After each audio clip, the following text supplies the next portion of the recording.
যুক্তরাজ্যের সাথে ২০টি ইউরোফাইটার টাইফুন যুদ্ধবিমান ক্রয়ের চুক্তি করেছে তুর্কি, যার মূল্য প্রায় $11 বিলিয়ন। সোমবার আঙ্কারায় এই চুক্তি স্বাক্ষর করেন দুদেশের সরকার প্রধান। আর এমন খবরে নড়েচড়ে বসেছে ইসরায়েল। দেশটির বিরোধী দলীয় নেতারা এই চুক্তি আটকানোর আহ্বান জানিয়েছেন এবং তুরস্কের হাতে এই যুদ্ধবিমান থাকা ইসরায়েলের জন্য অত্যন্ত বিপজ্জনক বলে দাবি করেছেন। সাউথ টাউনে হোক আপনার স্বপ্নের আবাসন, শতভাগ রেডি প্লট, সাথে সাথেই সাফকাবলা রেজিস্ট্রি।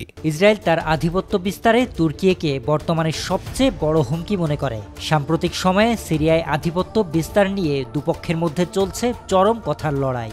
গাজা ইস্যুতেও তেল আবিবের বিপরীতমুখী অবস্থানে আঙ্কারা। এছাড়া গাজায় শান্তিরক্ষী বাহিনীতে আঙ্কারার সেনা অংশগ্রহণের তীব্র বিরোধিতা করেছে তেল আবিব। ইহুদিরা মনে করেন এরদোগানের দেশ তাদের জন্য বর্তমানে সবচেয়ে বড় হুমকি।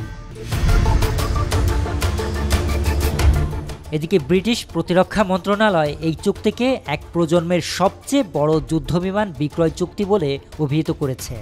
অন্যদিকে তুর্কি প্রেসিডেন্ট এরদোয়ান জানিয়েছেন এটি দুই ঘনিষ্ঠ মিত্রের কৌশলগত সম্পর্কে নতুন প্রতীক। ব্রিটিশ প্রধানমন্ত্রী কিয়ের স্টারমার বলেন, এই চুক্তি শুধু যুক্তরাজ্য ও তুরস্কের দ্বিপাক্ষিক সম্পর্ককেই নয়, বরং ন্যাটোর প্রতিরক্ষা শক্তিকেও আরও দৃঢ় করবে। এটি ন্যাটোর দক্ষিণ পূর্ব ফ্রন্টে অবস্থান করছে, আর যুক্তরাজ্যের সঙ্গে এই সক্ষমতা সংযুক্ত হওয়া ন্যাটোর জন্য অত্যন্ত গুরুত্বপূর্ণ। চুক্তির অধীনে প্রথম ইউরোফাইটার বিমানগুলো ২০৩০ সালের মধ্যে তুরস্ক পৌঁছাবে বলে জানিয়েছেন ব্রিটিশ প্রধানমন্ত্রী। এর আগে চলতি বছরের জুলাইয়ে তুরস্ক ও যুক্তরাজ্য ৪০টি ইউরোফাইটার কেনার প্রাথমিক সমঝোতায় পৌঁছেছিল, যা জার্মানি, ইতালি ও স্পেন সহ ইউরোফাইটার কনসোর্টিয়ামের অন্যান্য সদস্যও অনুমোদন দেয়।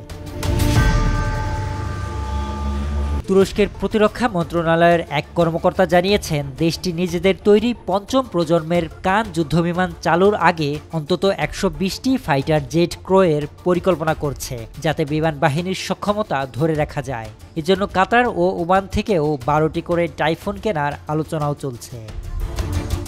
শরীফ রাহাত, নিউজ ডেস্ক, বাংলাদেশের খবর।